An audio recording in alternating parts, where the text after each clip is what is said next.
Hello, Cinefam. Thought provoking cinema is very often seen in Bollywood.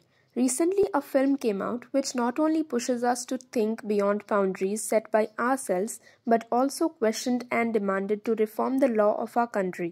Film का नाम है बधाई दो और जिस तरह का काम फिल्म ने किया है तो उसमें बधाई देना तो बनता ही है। तो अभी शुरू करते हैं इस बात पे हमारा रिव्यू बिना और टाइम गवाए।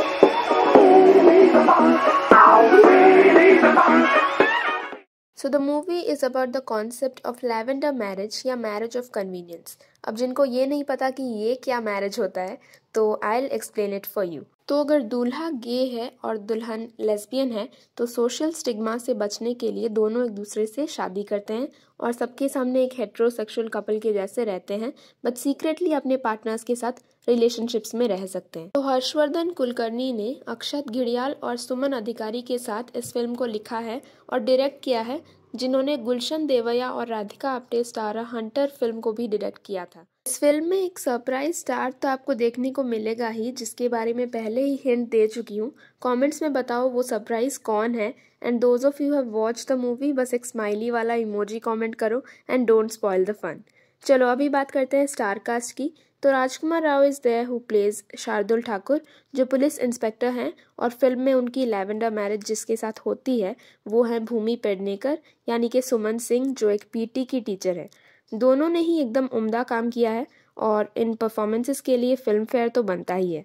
पर एक डेब्यूटेंट भी हैं जिन्होंने अनएक्सपेक्टेडली बहुत अच्छा काम किया है, वो हैं चुम डारंग, जिन्होंने सुमन की लव इंटरेस्ट रिमझिम का रोल प्ले किया है।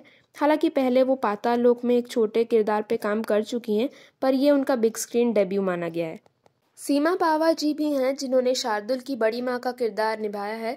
शीबा चड्ढा ने उनकी मम्मी का रोल किया है। दोनों ने ही बेहद बारीकी से किरदारों को पर्दे पे उतारा है।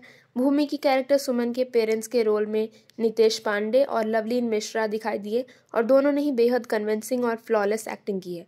बाकी सपोर्टिंग कास्ट में जितने भी लोग थे उन्होंने भी बस फ्रेम और प्लॉट को बेहतर बनाने में ऐड किया है।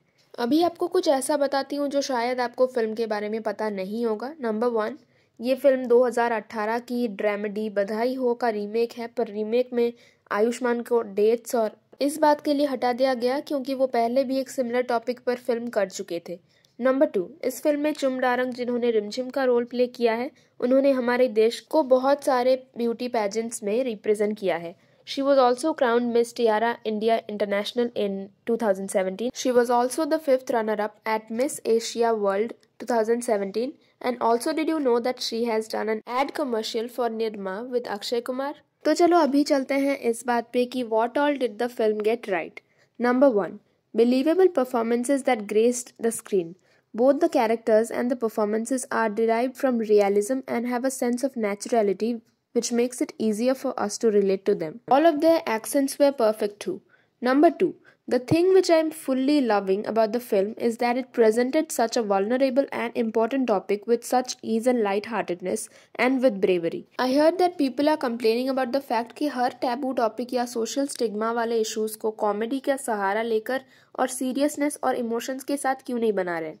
अरे यार, यहाँ लोग कॉमेडी और लाइट हार्टेड फिल्मों को भी सहन नहीं कर पा रहे हैं और उन्हें भी डिस्पाइज कर रहे हैं, और तुम्हें सच में लगता है कि लोग सीरियस और इमोशनल LGBTQIA कम्युनिटी के बारे में फिल्म हॉल में जाके देखेंगे। अलीगढ़ याद है ना? बहुतों को तो पता भी नहीं होगा।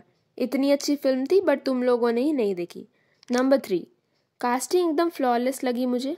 All thanks to casting directors Shiv Chauhan and Ashish Khare, who have previously worked as casting directors for the shows like Aspirants and Kota Factory and also Stree. पहली बात तो ये कि it's very unlikely and rare for Bollywood to cast actors from Northeast, so I feel extremely happy to see Chum Darang here, and she is a brilliant actor.